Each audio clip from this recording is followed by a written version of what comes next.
Hey, folks. So the intention was not to go live from Triangle Sim Society here. So I do not have any sort of camera stabilization for the cell phone or anything. So I'm going to try not to induce too much motion sickness. But we are live from Southern Front 2023. We're actually out near the airport between Raleigh and Durham, right near it. Technically, it's Morrisville, right? But it's Raleigh for all practical purposes. And so this is Saturday at Southern Front, which is a long-running minis convention that we've got here. It's a little bit of board gaming stuff crammed in here. We're going to give you a quick walk around and let you take a look and try to narrate some without bothering too many of the players in the games. Um, so we've got Civil War naval battles here. Um, Gentleman rolling the dice right in there. Mr. Richard is a regular at our Sunday wargaming days with the Dragoons.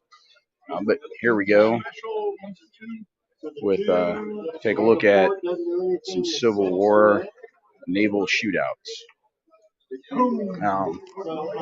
This one looks like they're taking a brief break. It was a bit of a gonzo mashup of Sky Galleons of Mars and some other steampunk fun. So hence the Pokemon ball off in the distance and the giant blimp. This was quite a riot to watch for a little bit, and it looks like they're recocking for a second round. We are busy setting up a cavalry charge off in the distance, but we're setting up a game coming up this afternoon here. Let's pivot around. This is Berlin 45. I believe it's the battle group rules. Don't hold me to that, but this has some insane detail to it. Take a look when we get the pictures up on the website. Some of the vehicles with the detail here, it's absolutely crazy.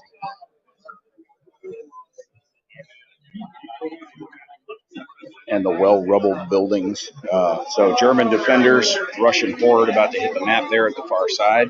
But yeah, pretty intense.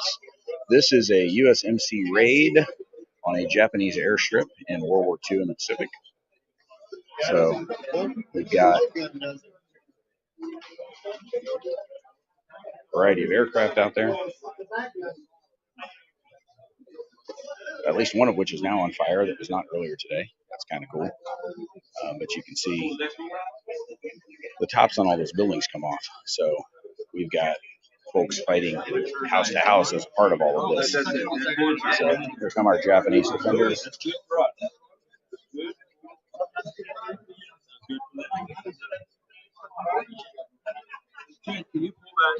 Some aircraft.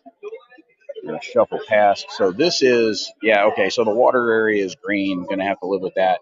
But this is the Dawn of Iron, and this is an American Civil War river battle.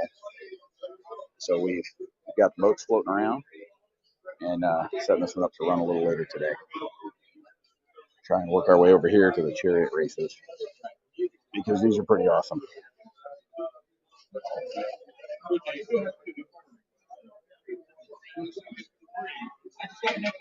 So, these guys are on lap 8 or 9 of the chariot races. You can see some wrecked chariots in the middle there, as well as the guys making their various laps. I'm going to pivot here. I'm trying to do this slowly so we don't really freak anybody out. Old school ogre on the table. This is an Anglo-Zulu battle, 40 millimeter figures. You can see the Zulu horde getting ready there with the English defenders. Of note, colored bases. You'll notice the color-coded bases to help people know which unit is which.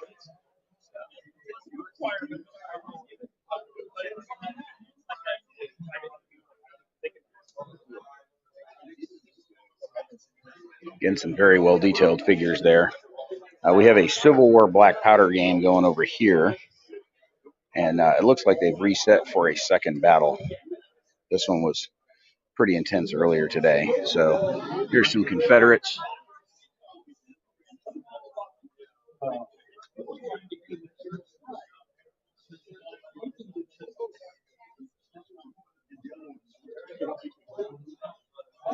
Turn around, see if we can show you the union without dropping anything on anybody.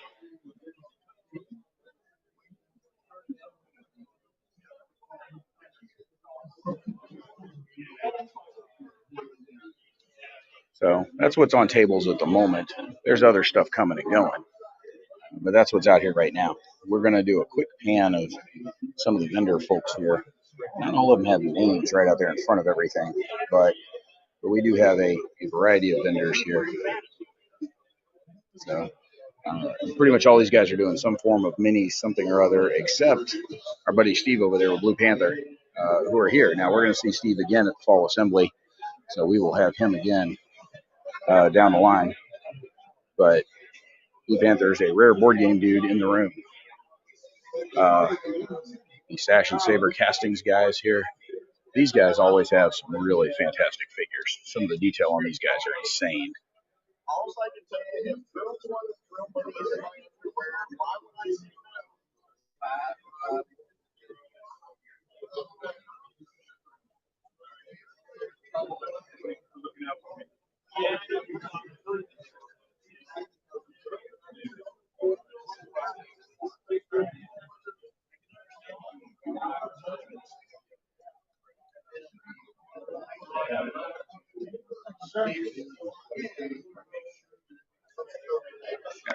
Mr. Ken Ellis is here. He usually has a bit of a yard sale going on with a variety of tabletop game stuff. We're definitely going to check him out here in a few minutes, see what all he's got. We're going to walk back through and cut ourselves on around here. So this is, again, some odds and ends, a couple of board games, a lot of Flames of War, and a lot of books for sale with this gentleman. Gaddis Gaming has a lot of models, including a whole bunch of stuff from Rubicon, as well as a couple of fairly gonzo sorts of minis. Some of the paint jobs are really good.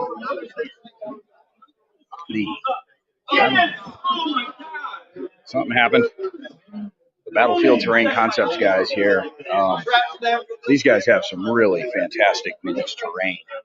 That if you need some minis terrain to show off some stuff, these guys definitely have you covered with some really incredible pieces, as well as all the components you need to sort of build your own. I know I sound like a bit of an infomercial, but if you're doing terrain, these guys are incredible. They're not going to try and climb over people to get inside the booth, but I promise it's pretty fantastic. Again, wide variety of borderline garage sale look for some of the things folks have on sale.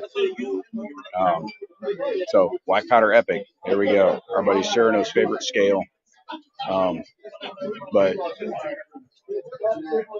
some terrain kits, variety of minis, some different rule sets. We'll say hi to our buddy David and Stennis over at the Wargaming Company. A couple of his books on sale here. This table are the folks from over at Hangar 18 Hobbies. They're primarily remote control models, big model making kind of place, but they have a whole bunch of tabletop game stuff, especially in the minis world. We featured them in one of our game spotlights, local game store spotlights along the way. So there you go. Quick walk around Southern Front for what was going on at noon today. Hope folks got a good look out of this. Again, this is one snapshot in time of what's been going on since Friday here. So Friday, Saturday, Sunday, all weekend long. This is what you've got at Southern Front. It's every fall here in the Raleigh area. And look, man, it's a pretty big crowd. You got 100, 150 people floating through here over the weekend. A handful of kids running around, and the kids aren't just here as tag-alongs. The kids are actually playing in the games, which is great to see. So anytime you got 6 to 12-year-olds playing, that's always a lot of fun. Hope you guys enjoyed this quick look, and we'll catch you another time at another convention.